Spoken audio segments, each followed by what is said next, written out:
Estamos grabando entonces clase de filosofía, plan común, con el tercero medio A.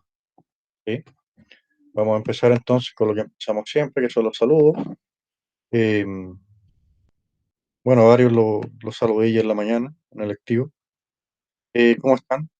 Sí, Gabriel. Levantó la mano Gabriel. Y la bajó inmediatamente. ¿Cómo han estado la última semana? No nos vimos la clase anterior, ¿no? Por consejo de profesores el martes pasado. ¿Cómo han estado? Un poco menos de tarea, un poco menos de prueba, un poco más relajado ya. O igual, alguien por ahí que me comente. No hay comentarios. Bueno, pasamos entonces a las cosas más o menos formales, que tienen que ver con la prueba recuperativa. ¿Sí? Hay varios del curso que ya fueron citados. La prueba va a ser este viernes, de 12 a 1. Ya les fue informado la semana pasada, durante los días de las reuniones de posgrado. Y yo ayer también les mandé una invitación por calendar a la prueba con las instrucciones y todo el asunto. A los que estén citados, se van a tener que meter, van a tener que conectar al mismo enlace del aula virtual de su curso en el que están ahora, ¿ya? Y la prueba se las va a tomar su profe jefe y yo voy a pasar a responder preguntas y todo ese asunto, ¿ya? Pero esa información está especificada en la invitación de calendar que les mandé ayer, ¿ya? Entonces fueron informados desde la semana pasada, a partir de los apoderados, del documento que se le mandó a los apoderados, y también fueron invitados personalmente a rendir la prueba el viernes, ¿ya? Entonces están bien informados. No hay cómo alegar desconocimiento, digamos, para la prueba del viernes. Entonces, con respecto a lo que tenemos que hacer nosotros, como ya pusimos las dos notas, se viene solamente un reforzamiento de los contenidos y de las actividades que hicimos durante el semestre. Entonces, a partir de lo de la prueba semestral, que es este viernes, vamos a empezar nosotros con un repaso de algunos temas que vimos nosotros durante la primera unidad, ¿sí? En donde estudiamos algo de lógica, que es lo que aparece en el texto del estudiante, que es como lo básico, básico, ¿no? Entonces la clase de hoy va a ser un repaso en vistas de la prueba del día viernes, ¿ya? Va a ser nada más que eso. En las otras asignaturas también están haciendo repasos, ¿no? ¿Alguien me puede comentar por ahí? También están haciendo repasos en la otra asignatura.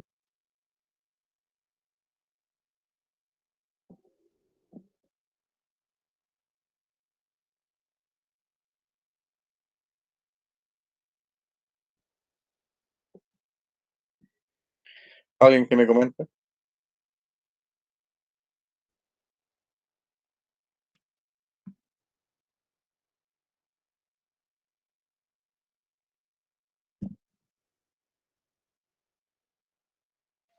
Estamos revisando las pruebas últimamente. Ah, perfecto. Bien. Claro. La prueba que hicimos nosotros la alcanzamos a revisar, me acuerdo. ¿O no? Si alguien me puede recordar. Profe, yo recuerdo que no, porque la semana pasada tuvimos que estar con nuestros profes jefes, entonces no tuvimos clase con usted. Perfecto. Claro, perdimos entonces esa clase. O sea, me están diciendo que yo no le he mandado todavía las revisiones de sus pruebas.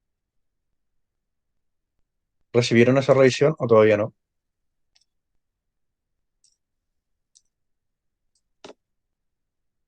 Que las notas ya están en EduFácil desde la semana pasada. ¿Que alguien me recuerde?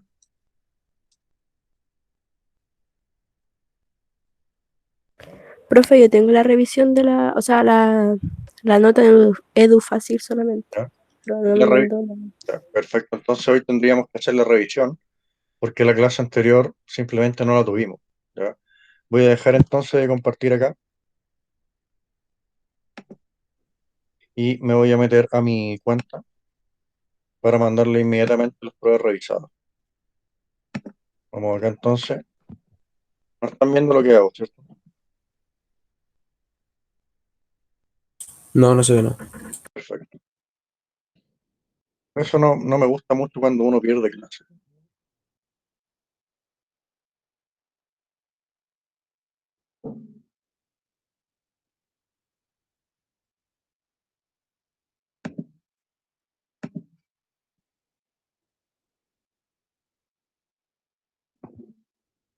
Vamos a revisar entonces inmediatamente tercero medio común.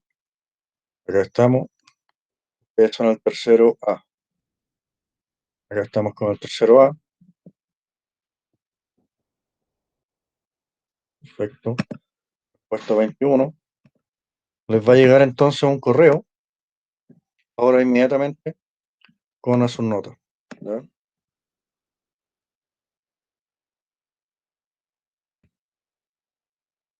1, 2 y 3. Revisen su correo, a ver si les llegó el mensaje. ¿Alguien me puede decir si les llegó el mensaje de la revisión de la prueba? Sí, profe, sí llegó. Sí, perfecto. Entonces ahora vamos acá a revisar la prueba que nos revisamos la semana pasada, porque no tuvimos clase, ¿no? Que era esta que aparece aquí. Y vamos a ir viendo entonces nosotros los gráficos, ¿sí? No vamos a poder hacer una revisión de la primera unidad, ¿sí? Porque tenemos que hacer esto, pero si alcanzamos, bueno, igual lo hacemos, ¿no? Entonces acá aparecían las preguntas, vamos a leer el objetivo de acá de la prueba, que es simplemente dialogar sobre grandes problemas de la ontología y o la epistemología, confrontando diversas perspectivas filosóficas y fundamentando visiones personales, ¿no? Se ve lo que estoy presentando, ¿cierto? Se ve lo que estoy presentando. Sí, sí se ve. Entonces vamos a ir ahora acá, pregunta por pregunta, y vamos a ir viendo estos gráficos que trae los formularios, ¿ya? Vamos entonces por la número 1. Es la rama de la filosofía donde se clasifican los problemas sobre lo existente. Esta obviamente era la ontología, ¿no? Nosotros lo habíamos pasado. Vamos a volver acá a nuestro PowerPoint, ¿no? Acá aparecía entonces que nosotros estudiamos estos conceptos de ontología y epistemología también, ¿no? Todas las preguntas filosóficas sobre lo existente o sobre lo real se agrupan dentro de la rama que se llama ontología. Vamos con la 2. David dice que no podemos conocer directamente los objetos del mundo real.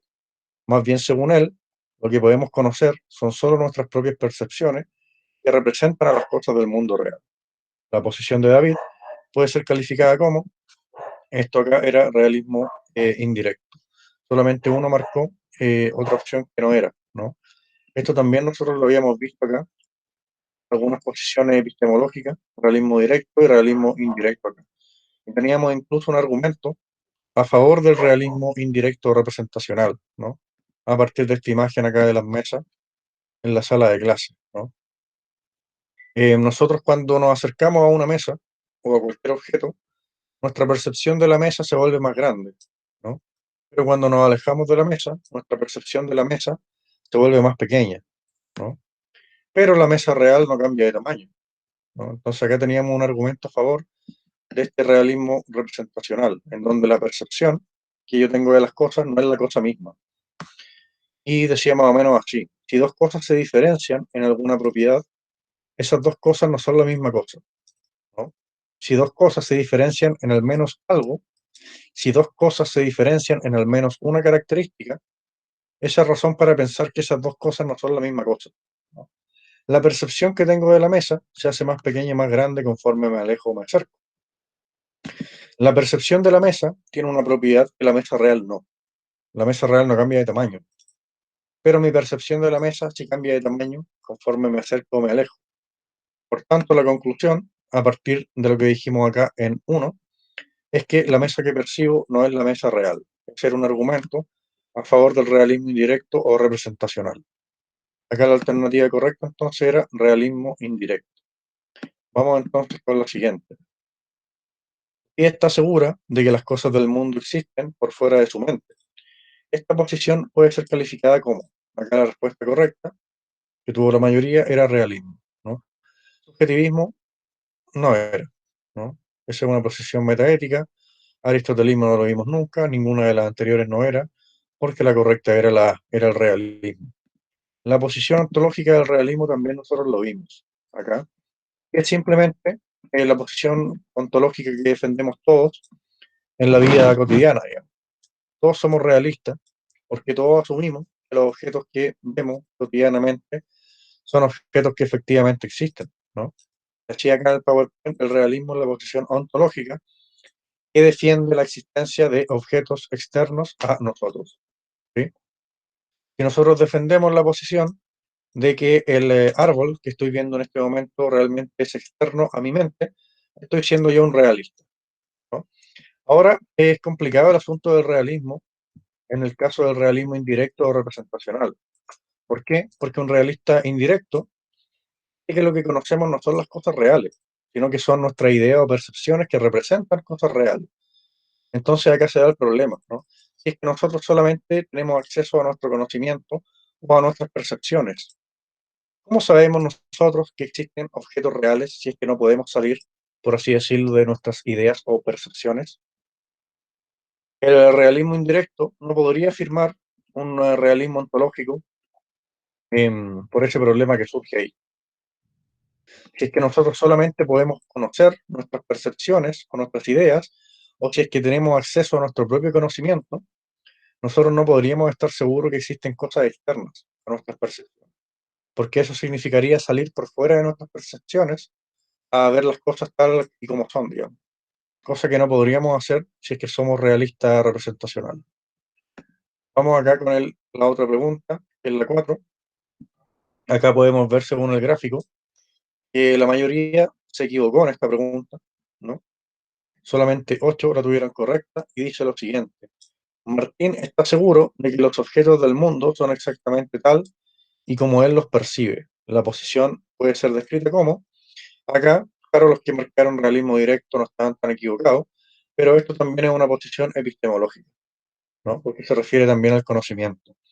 Nosotros volvemos a lo que pasamos en clase, pasamos a la posición del realismo, ¿no? Que es una posición ontológica, pero después viene el realismo ingenuo o directo, en donde dijimos nosotros que el realismo ingenuo o directo es una posición epistemológica. ¿Por qué? Porque es una posición con respecto a cómo nosotros conocemos. La epistemología sería esa rama de la filosofía en donde se clasifican las preguntas filosóficas con respecto al conocimiento o la ciencia en general, ¿no? El realismo directo o ingenuo afirma que las cosas son tal y como las conocemos, ¿sí? O sea, si yo percibo que esto es así, en el caso extremo, si yo soy un realista ingenuo directo, tendría que afirmar que la cuchara realmente está quebrada, aunque sabemos que no, digamos. Hay muchos contraejemplos en contra del realismo ingenuo.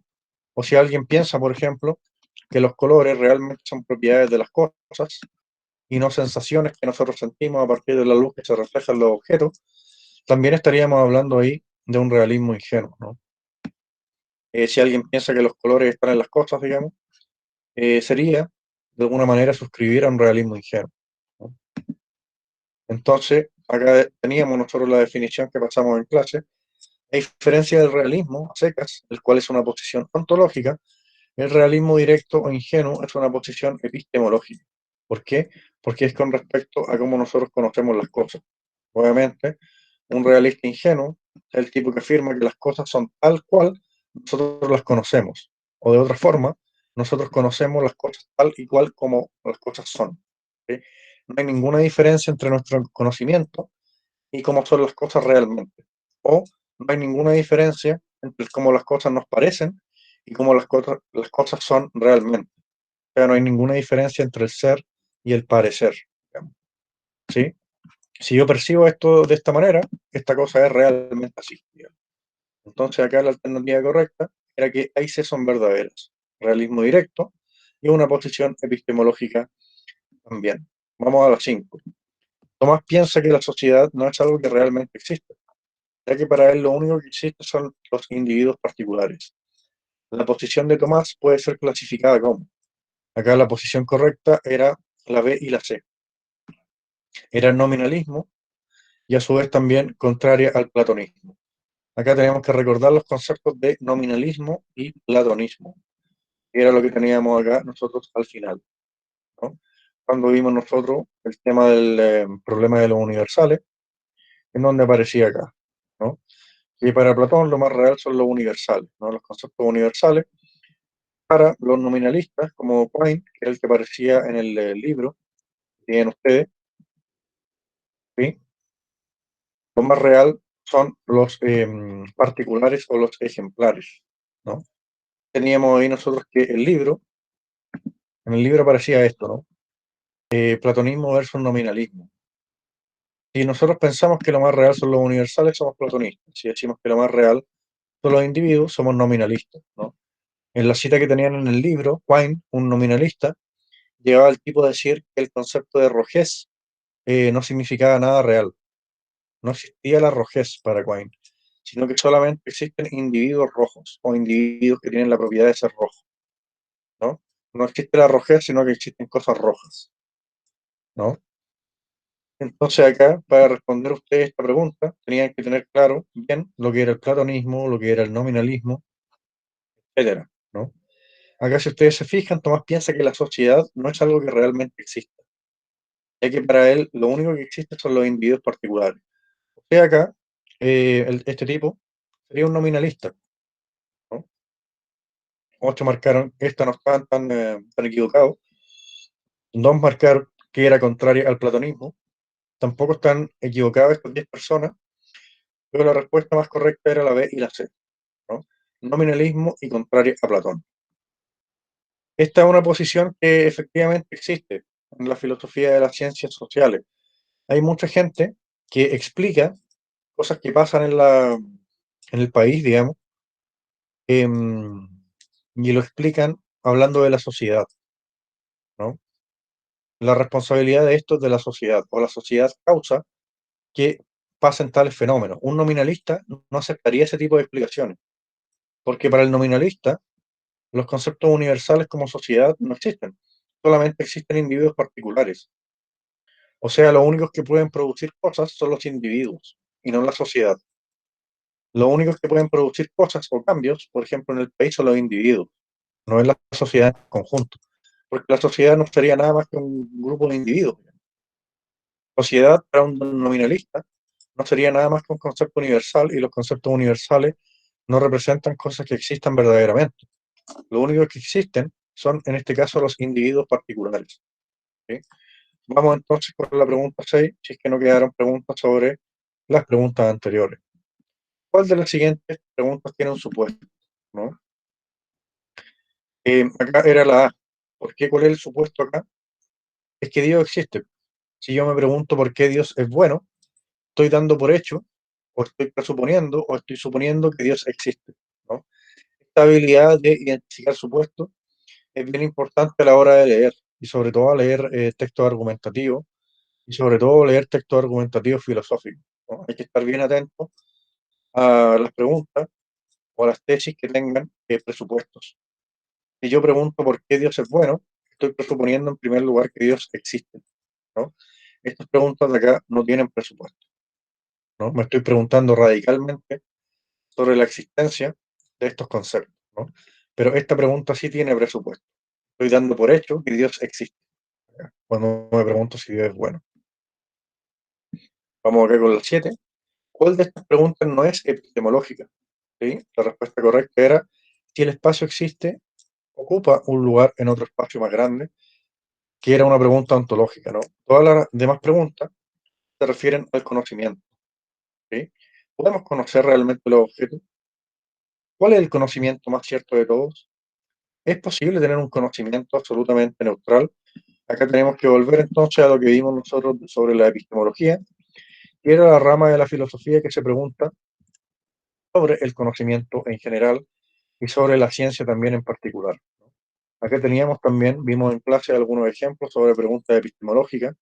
¿Conocemos realmente las cosas? ¿Qué es el conocimiento? ¿Qué cosas podemos y no podemos conocer? Teníamos acá también esta breve explicación, que es la rama de la filosofía que se pregunta por el conocimiento científico y el conocimiento en general. Entonces, cualquier pregunta filosófica con respecto al conocimiento y la ciencia se va a poder agrupar dentro de la rama de la filosofía que es la epistemología. Entonces, acá la respuesta correcta, ¿cuál pregunta no es epistemológica? Es esta.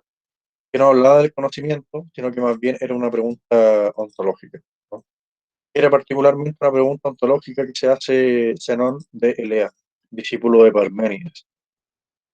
Si el espacio es una cosa que existe, ¿debería ocupar espacio en otro espacio más grande? Esa es una pregunta bien conocida de cuando los griegos estaban preguntando recién sobre la física, ¿no? Las primeras personas que empezaron a estudiar la física, como la conocemos actualmente, fueron los cosmólogos griegos, dentro de los cuales estaba Zenón de Elea, que evidentemente se preguntó esta pregunta, ¿no? Si el espacio existe, si el espacio es una cosa, ¿ocupa un lugar en otro espacio más grande? Ahora les pregunto a ustedes, ¿el espacio existe o no existe el espacio? ¿Existe el espacio o no existe el espacio? Entendido como un lugar donde están las cosas. ¿Existe el espacio o no? Gracias por participar. Vamos con la 8. ¿Cuál de las siguientes afirmaciones no es acorde con el pensamiento de Parménides de Lea? Acá tenían que tener muy claro cuál era efectivamente el pensamiento de Parménides de Lea, que fue algo que vimos en las últimas clases, ¿no? Que era lo que aparecía acá en el PowerPoint. Ahí estaba Parménides, era el tipo que se preguntaba con respecto al ser en general, ¿no? ¿De dónde proviene el ser en general? Entonces teníamos que el tipo tenía dos opciones, ¿no? O proviene de algo que existía, por tanto provenía del mismo ser, o proviene de algo que no existía, en ese caso proviene de la nada, pero eso no podía ser porque de la nada nada surge. Y la conclusión del tipo era que el ser es eterno e increado. Vamos entonces a ver acá. La alternativa correcta era todas las anteriores, ¿no? ¿Cuál de estas no es acorde con el pensamiento de Parménides? Para Parménides el ser no tiene origen, es eterno e increado. Para Parménides la nada no puede existir, porque la nada es nada. ¿Cómo va a existir la nada? Hasta incluso una contradicción de términos, ¿no? El ser puede dejar de existir tampoco, porque no se puede, las cosas no se pueden volver nada. La nada para Parménides, y en general para los griegos, era prácticamente impensable que la nada podría existir, o que las cosas se puedan transformar en nada, ¿no? Porque la nada por definición no existe, ¿no? Entonces la nada no puede empezar a existir. La respuesta correcta acá era la que marcó la mayoría, que era todas las anteriores, ¿no? Todas las anteriores no estaban acordes al pensamiento de Parménides de Lea. Teníamos entonces acá una sección de preguntas de desarrollo, ¿no? Teníamos una pregunta con relación a Descartes, teníamos una pregunta en relación a inventar preguntas filosóficas, ¿sí? En esta parte de acá hice más o menos vista gorda, porque muchas de las preguntas no tenían nada que ver con Aristóteles ni Tomás de Aquino. Simplemente yo evalué que fueran preguntas efectivamente filosóficas. Ahora muchas eran muy extrañas, ¿no? Y curiosamente parecía algunas que se encuentran también en Internet. Vamos entonces acá a hacer un pequeño repaso sobre lo que preguntaba yo de Descartes. Acá me comí yo una mayúscula. Descartes debería ser con mayúscula. Pido perdón de rodillas por eso. Vamos entonces acá. Explica por qué para Descartes el conocimiento más cierto es yo existo. Para hacerlo, A. Explica la crítica a los saberes sensibles. B. Explica el concepto de duda metódica. C. Explica el argumento del dios malvado o genio maligno. Y cómo Descartes llega a su famosa conclusión. ¿Cuál es la famosa conclusión? Que pienso, luego existo. Vamos entonces acá a ver lo que teníamos sobre Descartes, que empezaba acá en el PowerPoint.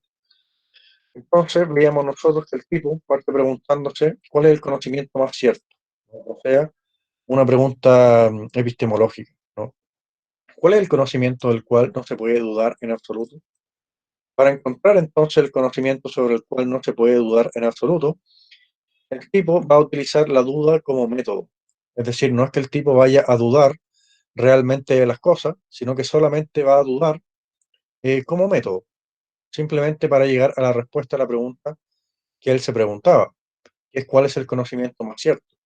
Es decir, si yo quiero llegar al conocimiento más cierto, yo debo poner en duda todo lo demás.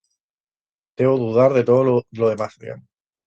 Si yo dudo de todo, entonces tarde o temprano voy a llegar a un conocimiento que no resista la duda, que resista más bien la duda, que va a ser ese conocimiento más cierto que el tipo andaba buscando. Entonces acá tenemos el argumento. ¿Cuál es el conocimiento más cierto? ¿Cuál es el conocimiento del cual no se puede dudar en absoluto? Entonces acá, como el tipo no puede andar dudando de una cosa particular a la vez, porque tendría que dudar, no sé, si, si el conocimiento que tengo, no sé, de los árboles es verdadero, o el que tengo de las calles, o de las plantas, o de los animales, etcétera, etcétera, porque no terminaríamos nunca de dudar de todo, tipo, para no dudar infinitamente de cada cosa, agrupa los saberes en saberes que vienen de los sentidos y en saberes racionales. Entonces, acá en la primera parte, hay una duda con respecto al conocimiento que proviene de los sentidos, ¿no? Y acá tenemos los argumentos. Algunas veces los sentidos me engañan, ¿no? Porque las cosas que percibo no pueden ser real. Cuando estoy alucinando o cuando me parece que veo algo y en realidad no es, ¿sí? A veces en la calle me parece que veo animales, por ejemplo, y en realidad miro mejor, y en realidad simplemente era una bolsa o un pedazo de papel que se movía con el viento, por ejemplo. Están esos casos en la vida cotidiana. Entonces, al parecer, dudando exageradamente, yo tengo que los sentidos son dudosos, ¿no? El segundo argumento en contra de los sentidos es el argumento del sueño. A veces hay sueños que me parecen coincidir con la realidad. A veces me parece que estoy soñando, me parece, perdón, que estoy despierto, pero en realidad era un sueño. Hay sueños tan vívidos que los confundo con la realidad. Entonces yo puedo dudar también de los sentidos, porque al parecer mi cerebro me puede engañar. Y en realidad lo que estoy experimentando como realidad, en realidad es un sueño. Entonces lo que le interesa a Descartes con esto es decir que con respecto a los conocimientos de los sentidos, yo los puedo poner en duda, ¿sí? Es decir, cabe dudar sobre los conocimientos que me entregan los sentidos. Por tanto, el conocimiento indubitable que el tipo anda buscando no se encuentra en los sentidos, al menos en primera instancia. Segundo, están los conocimientos que yo encuentro por la razón, ¿no? Vamos con los argumentos en contra de los conocimientos racionales. Descartes, siendo matemático, dice lo siguiente: algunas veces puedo errar en el cálculo o concluir cosas que no son, a partir de algún error en el argumento. Entonces, al parecer, los saberes que yo puedo obtener mediante la razón no son absolutamente ciertos. Es decir, cabe también la posibilidad de ponerlos en duda. Recordemos que lo que Descartes está haciendo es una duda metódica. No es que el tipo dude realmente que él se equivocó en un razonamiento. Es que él podría dudar, es posible dudar de los razonamientos, porque yo podría errar en el cálculo y podría también concluir cosas que no son a partir de algún error en el argumento, ¿sí? Muchas veces en matemática o en lógica se aceptan axiomas, ¿no? De los cuales uno empieza a razonar, pero nosotros podemos dudar en realidad si esos axiomas son o no ciertos, digamos. Si es que nosotros pensamos que son ciertos cuando no lo son, todo nuestro argumento va a ser un error, ¿sí? Y eso de Carlos sabía bien siendo matemático, ¿no? Y el segundo argumento, en contra de los saberes racionales, que es el punto de duda más exagerado posible, que es el argumento de Dios malvado, genio maligno. De nuevo, acá Descartes solamente está ocupando la duda como un método. No es que el tipo realmente dude, ¿sí? Está usando la duda como método para ver cuál es el conocimiento que resiste cualquier duda posible, ¿sí? Y este es el punto más exagerado de la duda metódica. No es que Descartes crea que efectivamente existe un genio malvado que me engaña, no, el tipo lo postula simplemente como un experimento mental para ver cuál es el conocimiento que resiste la duda. Entonces dice lo siguiente: puedo imaginar incluso que un Dios malvado me tiene engañado de todo, incluso me tiene engañado al hacerme creer que 1 más 1 es 2, cuando en realidad no lo es. O sea, la duda más exagerada de todo el mundo, ¿sí? Entonces, a partir acá de un genio malvado que me engaña absolutamente de todo, Descartes va a encontrar el conocimiento que andaba buscando, ¿no? ¿Cuál es el conocimiento más cierto? ¿Cuál es el conocimiento del cual no puedo dudar en absoluto? ¿Cuál es el conocimiento que incluso resiste el argumento del genio malvado o del Dios malvado? El argumento es el conocimiento que yo existo, ¿no? Porque aunque el Dios malvado me tenga engañado de todo, si es que me tiene engañado, yo soy una cosa engañable. Si soy una cosa engañable, significa que yo existo. Por tanto, el conocimiento más indudable, el conocimiento más cierto, sobre el cual no se puede dudar en absoluto del conocimiento de que yo existo, ¿no? Para Descartes, el tipo definía el pensar como muchas actitudes mentales, digamos. El dudar o el engañarse sería parte del pensamiento. Por eso, finalmente, la frase pasa a la posteridad como pienso, por tanto existo, o pienso, luego existo, ¿no? Eso era más o menos lo que me tenían que responder ahí, obviamente no tan en extenso, pero eran más o menos los lugares comunes que deberían aparecer en esa respuesta, ¿sí? Esta pregunta era más o menos libre, ¿sí? Solamente tenían que inventar algunas preguntas que fueran filosóficas, es decir, que fueran preguntas abiertas, que se prestaran para el debate, que fueran preguntas trascendentales, que interesaran a mucha gente, y ojalá que fueran preguntas ontológicas y epistemológicas, es decir, preguntas con respecto a la existencia de lo real o con respecto al conocimiento y a la ciencia, ¿no? Esta pregunta también era muy corta, era con respecto a la causa última de Aristóteles. ¿Por qué es necesario que exista una causa última? Aparecía en un fragmento del libro en donde yo puedo observar que cada cosa que yo estoy viendo en este momento tiene una causa. En este momento estoy viendo un árbol, por ejemplo. ¿Cuál es la causa de que exista ese árbol? Bueno, alguien plantó una semilla. ¿Cuál es la causa de que exista la semilla? Bueno, otro árbol, digamos. Y así podemos irnos hacia atrás, hacia una causa que sea la causa de todas las demás, ¿sí?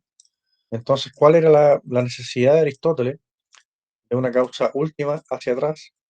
Era que si nosotros no postulamos esa causa, nos vamos al infinito, digamos, buscando una causa que sea causa de todas las demás, ¿sí? Y después venía la metacognición, y eran solamente preguntas de desarrollo que estaban súper largas, ¿no?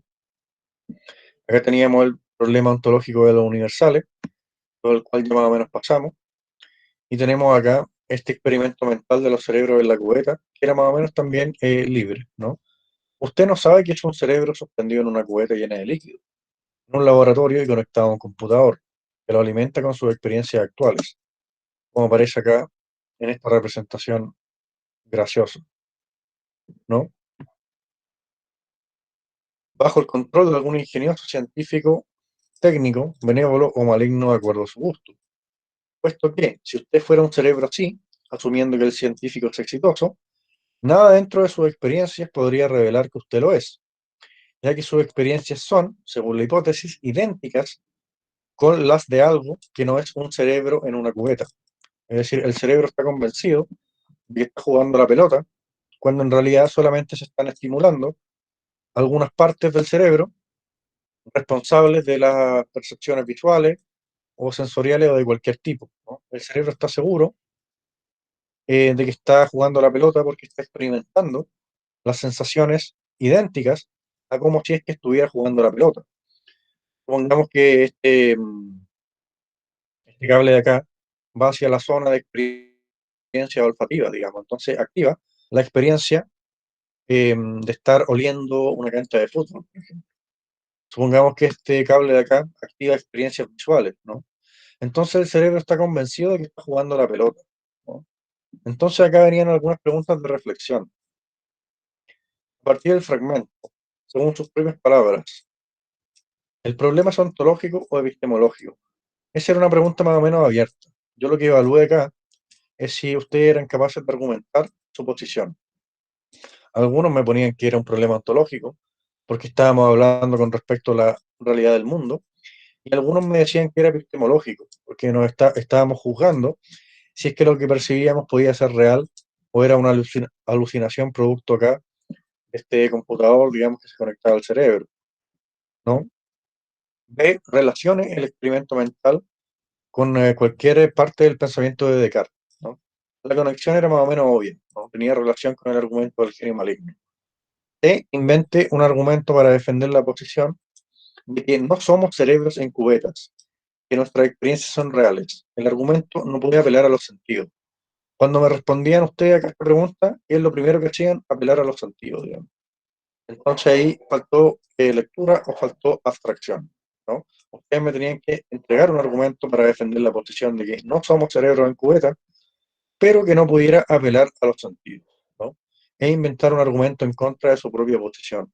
Acá los errores más comunes era que el argumento en contra de su propia posición en realidad era a favor de su propia posición. como que les costaba encontrar argumentos a favor de posiciones que ustedes no defienden. Ahí falta más ejercicio de argumentación. Después venían preguntas de Parménides, que eso ya lo repasamos. Y acá una pregunta que tenían que inventar ustedes, que fuera ontológica o epistemológica con respecto a algún problema que también es sobre el libro. Después venía la autoevaluación simple. Eso era la prueba que nosotros hicimos. En general, las notas estuvieron bien. Ahora también fui indulgente o hice vista gorda de muchas cosas que no aparecían y que deberían estar. ¿Sí? No sé si tienen ustedes algún comentario sobre la prueba. ¿Incluí yo en la prueba alguna cosa que no hubiéramos visto? ¿O quedaron ustedes con la sensación de que la unidad fue demasiado corta? ¿Creen ustedes que tuvimos el tiempo suficiente para estudiar para esta prueba? ¿Algún comentario por ahí?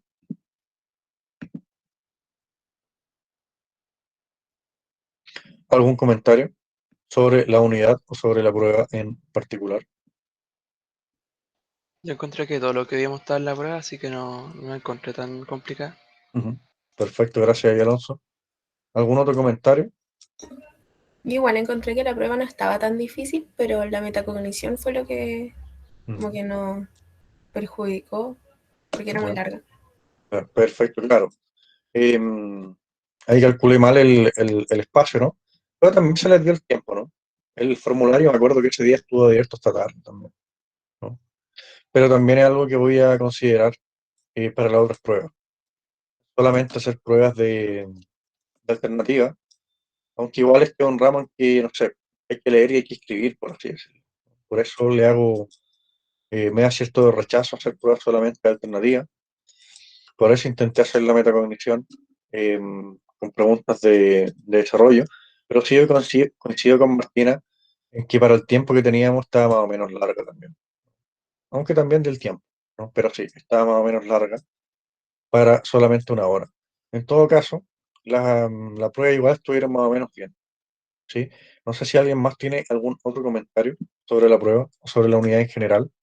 Les recuerdo también que solamente trabajamos con los fragmentos del libro, con temáticas que aparecen en el libro. Ahora yo les he comentado varias veces que el libro, el del plan común, estamos hablando de un problema en una página, en la misma página tenemos tres problemas diferentes, digamos. O sea, no tiene un hilo, no nos metemos realmente en un problema, sino que pasamos muy por encima de muchos problemas y de varios autores, ¿no? Generalmente a Parménides, a Descartes o algún otro, lo estudia uno, digamos, en varias semanas, que hay que pasar por los argumentos, por el contexto, por las preguntas que ellos se hacen, etcétera, etcétera. Y acá solamente tenemos pocos fragmentos. Entonces quería hacer el punto ahí. Solamente hemos estado trabajando a partir de lo que aparece en el texto del estudiante, que es la orden y la instrucción que yo tengo que cumplir. Obviamente, si fuera por mí, traería otro material. No sé si tiene usted algún otro comentario con respecto a la prueba. A ver si alcanzamos a repasar algo de la primera unidad pensando en los que tienen que dar la prueba el día viernes.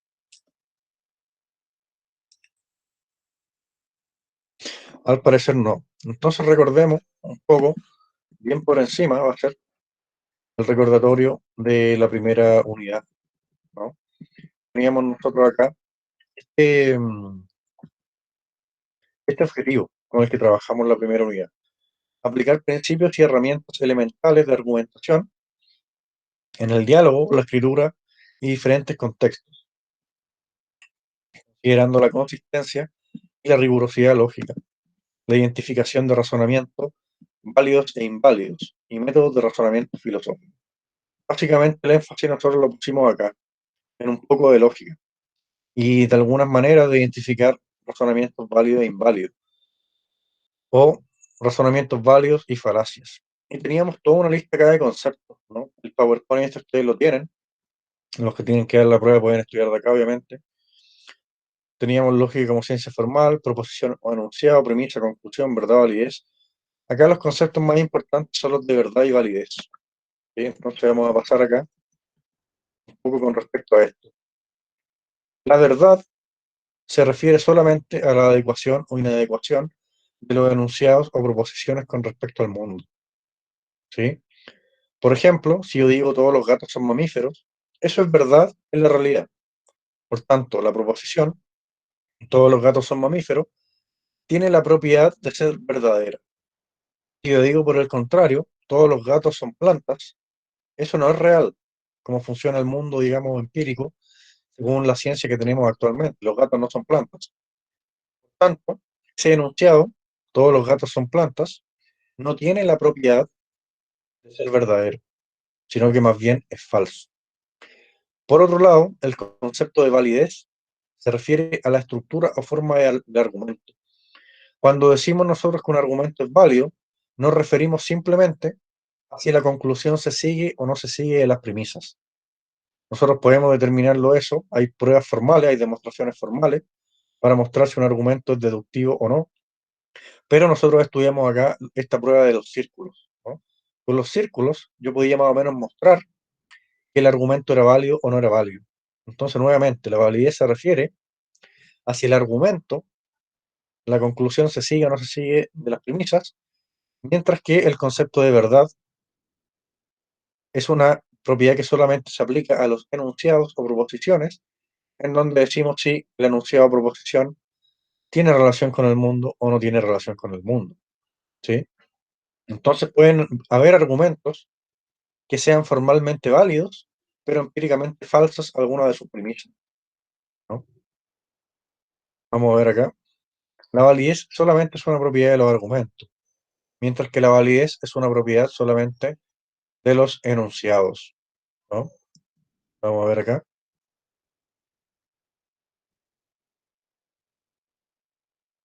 Tenemos acá ejemplos de estos argumentos y de cómo diagramar también, ¿no? Teníamos acá el cómo hacer los diagramas. Aprendimos nosotros a diagramar enunciados y diagramar argumentos para validarlos o invalidarlos. Acá tenemos el enunciado, todos los gatos son mamíferos. Ustedes se fijan acá, lo que me dice este enunciado o esta proposición es que gato, ¿sí?, es un conjunto o subconjunto del conjunto de los mamíferos. Por tanto, cuando yo me encuentro con un enunciado en donde aparece la palabra todos, se grafica de esta forma, ¿no? Acá me estaría diciendo el enunciado que gato va adentro de mamífero. Entonces aparece un círculo que representa a todos los gatos, aparece un círculo que representa a todos los mamíferos, y gato va adentro de mamífero, como señala acá el enunciado. Vimos también otro tipo de proposiciones que empezaban con ningún, ¿no? Acá hablamos nosotros de gatos y de extraterrestres. Ustedes se fijan acá en este diagrama, el conjunto de los gatos aparece totalmente separado del conjunto de los extraterrestres. Cuando yo digo ningún gato extraterrestre, estoy diciendo que no hay ninguna relación entre ningún elemento del conjunto de los gatos con ningún elemento del conjunto de los extraterrestres. Y lo que venía a partir de esto era empezar a validar eh, argumentos, ¿no? Y teníamos acá nosotros lo que se llamaba en el libro la prueba del círculo. Por supuesto, todas estas cosas las hemos visto, simplemente un repaso, pensando en los compañeros que tienen que dar la prueba el viernes, ¿no?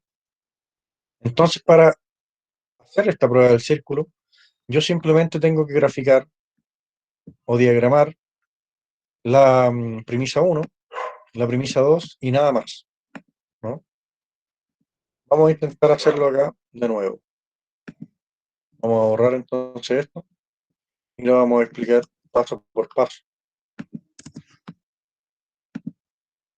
Obviamente los que quieren estudiar esto un poco más en profundidad pueden ver las clases, ¿no? Porque ahora estamos haciendo simplemente un recordatorio.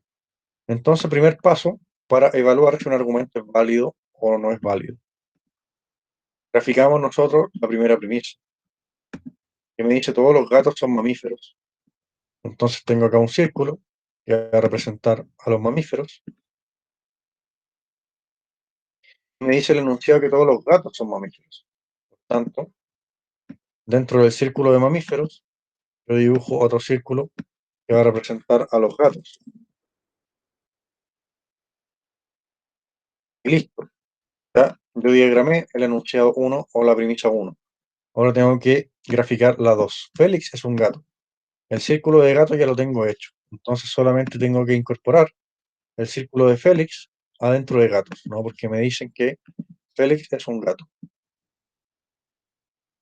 Listo, nada más. Ahora solamente, para saber si el argumento es válido o no, yo tengo que fijarme en la conclusión. La conclusión me dice que Félix es un mamífero. Es decir, que el círculo de Félix debe estar adentro del círculo de los mamíferos. En el diagrama que yo hice, ¿el círculo de Félix aparece dentro del círculo de los mamíferos o no aparece? Que alguien me responda muy brevemente. Sí aparece. Sí aparece, ¿no? Entonces podemos decir, a partir del diagrama que nosotros hicimos, que este argumento es válido. Es decir, que la conclusión sí se sigue de las premisas. ¿Sí? ¿Cómo sé yo que es válido? Bueno, esta es una forma de identificar si el argumento es o no válido, ¿no? Acá teníamos varios ejemplos que nosotros hicimos. Acá teníamos un caso en donde el argumento era una falacia, ¿no? Todos los cristianos creen que matar es malo. Claudio cree que matar es malo, por tanto Claudio es cristiano, ¿no? Entonces dibujamos acá, todos los cristianos creen que matar es malo. Cristiano aparece dentro de matar es malo. Claudio cree que matar es malo, porque Claudio también aparece dentro de matar es malo, pero no lo dibujamos dentro de cristiano, porque la segunda premisa no nos señala eso. Entonces el diagrama, al dibujar la premisa 1 y 2, nos queda de esta manera. Entonces el último paso es ver si la conclusión aparece o no aparece en el diagrama. Y la conclusión dice, Claudio es cristiano. Claudio acá aparece dentro del círculo de los cristianos o no aparece dentro del círculo de los cristianos.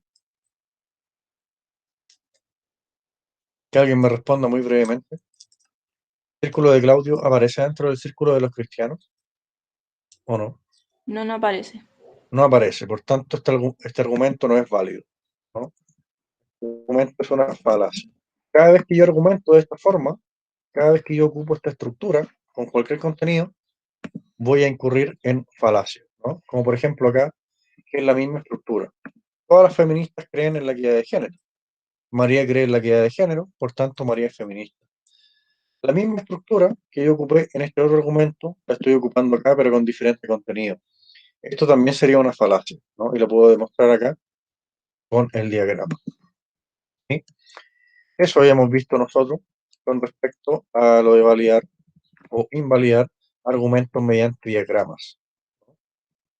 Ahora, en el caso de los terceros medios, y también estoy pasando esto yo en primero medio, donde tenemos un taller de argumentación, uno de los errores más comunes, cuando a la gente se les pregunta si el argumento es válido o no es válido, por ejemplo, supongamos, tenemos este argumento acá. Yo pregunto, ¿es válido? La gente empieza a dar diferentes razones para responder a esta pregunta. He visto mucho que cuando intentan responder una pregunta como esta, empiezan a decir, no, el argumento no es válido, porque yo conozco a un amigo y mi amigo es cristiano y mi amigo cree que matar es malo. Y mi amigo cree que matar no es malo, porque yo una vez escuché a un amigo que mi amigo es cristiano y mi amigo dijo que matar era bueno. Por tanto, este argumento es inválido. La persona que responda de esa manera está confundiendo el concepto de verdad con el concepto de validez. ¿Por qué? Porque para responder si la pregunta, si el argumento es válido o no, me está hablando solamente de la verdad de las premisas.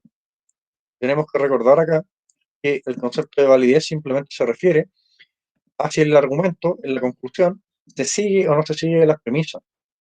Por tanto, la verdad o falsedad de las premisas es irrelevante para juzgar la validez o no validez del argumento, ¿no?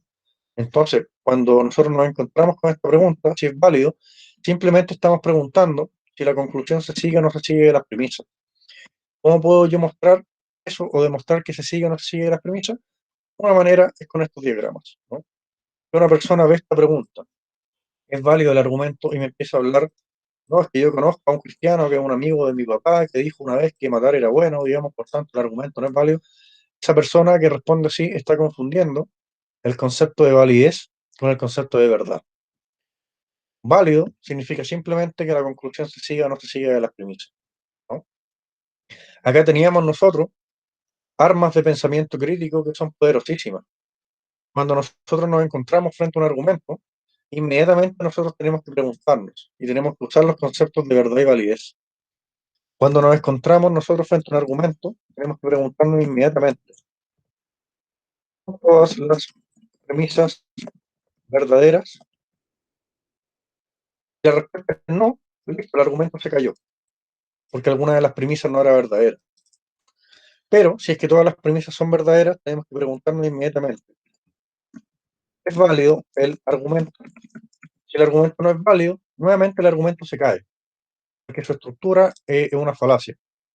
Y si el argumento, todas sus premisas son verdaderas, y además el argumento es válido, ese es un muy buen argumento. Y caso contrario, podemos tener que en un argumento todas sus premisas sean falsas empíricamente y que además el argumento sea una falacia. Ese es el peor de los argumentos posibles. Entonces, cuando nosotros queremos juzgar un argumento, que es una habilidad superior, el juzgar argumentos, nosotros tenemos que hacernos estas dos preguntas, que les sirven para evaluar argumentos de cualquier disciplina. ¿Son todas las premisas verdaderas? Si es que todas las premisas son verdaderas, el argumento es válido. Y nos podemos encontrar con que el argumento, una de las premisas, no sea verdadera. Si una de las premisas no es verdadera, el argumento se cae. Si el argumento es una falacia y no es válido, el argumento se cae también. Entonces, de esta manera nosotros podemos juzgar argumentos. Argumento que se nos presente, nosotros podemos hacernos estas dos preguntas. Por supuesto, hay muchos tipos de argumentos diferentes. Y no todos los tipos de argumentos pueden ser reducidos a silogismos aristotélicos. Por eso mismo existen otros tipos de lógica.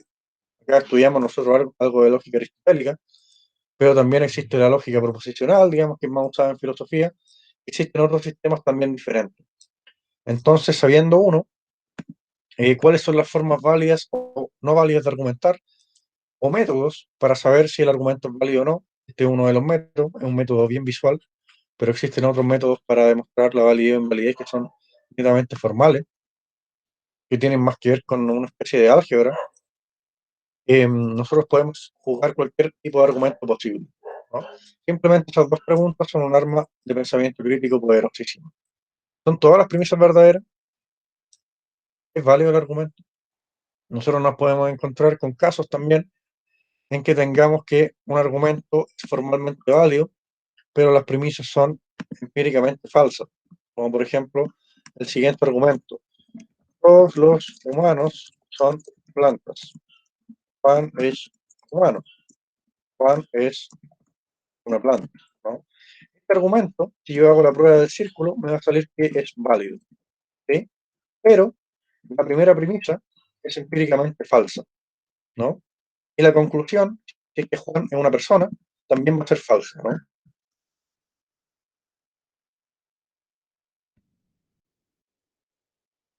Entonces este argumento es válido, pero premisa 1 y conclusión son falsas. Por tanto, el argumento se cae. Si es que nosotros nos fuéramos a tomar en serio este argumento, inmediatamente salta a la vista que la primera premisa es falsa. Los humanos no son plantas. Salta a la vista que la conclusión también es falsa. Si es que Juan es una persona que conozco, eh, esa persona no va a ser una planta, obviamente. Entonces este argumento es válido, pero su conclusión es falsa, ¿no? Si aquí yo pregunto, oye, ¿este argumento es válido o no es válido? Y si la persona me dice, este argumento no es válido porque los humanos no son plantas, esa persona está confundiendo el concepto de validez con verdad, ¿no? Hasta ahí entonces con el pequeño repaso de la unidad 1, pensando en los compañeros que tienen que dar la prueba el día viernes. Entonces, solamente queda aclarar algunas cosas con respecto a la prueba del viernes. Ya se les informó a sus apoderados que deben prueba durante la semana pasada, que fueron las reuniones. Yo también hice un recordatorio por calendar, en donde a cada uno de los que debe prueba se les recuerda que tiene prueba el día viernes, y esa prueba se van a tener que conectar ustedes, como aparece en el recordatorio de calendar, a este mismo enlace de aula virtual, ¿sí? La prueba se las va a tomar su profe y yo voy a llegar a resolver dudas. Si tienen alguna pregunta con respecto a algo o algún comentario con respecto a cualquier cosa.